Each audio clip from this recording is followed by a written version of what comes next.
जय हिंद। देखिए, भारत की सुरक्षा एजेंसी एनआईए ने एक यूएस और 6 यूक्रेनी नागरिकों को गिरफ्तार किया है। अब इसमें से जो एक यूएस और 6 यूक्रेनी नागरिक को, इसमें से जो एक यूएस नागरिक है उसका नाम है मैथ्यू वेंडेक। इसको कलकत्ता से, 3 यूक्रेनियों को लखनऊ से और 3 यूक्रेनियों को दिल्ली से।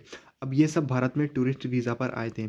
ये सब भारत के थ्रू म्यांमार में जाने की कोशिश कर रहे थे और इन पे यह आरोप है कि ये टेररिस्ट एक्टिविटी में इन्वॉल्व थे। देखिए, ये ऐसा कर क्यों रहे थे?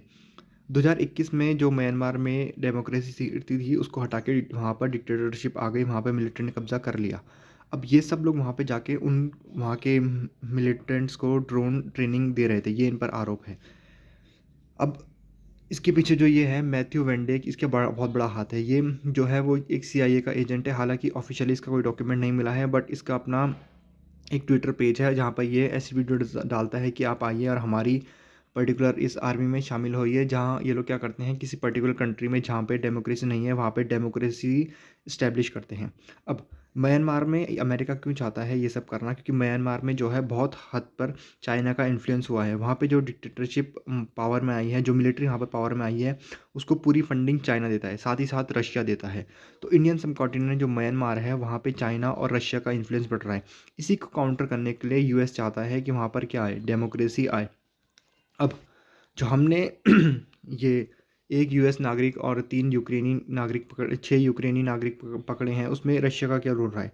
रशिया ने टिप दी थी इंडिया को कि ये वैन डाइक कहाँ है, इंडिया में है, और इसको क्या करो, अरेस्ट करो। रशियन इंटेलिजेंस की मदद से हमने इसको अरेस्ट किया और इसको हमने अरेस्ट किया कलकत्ता से।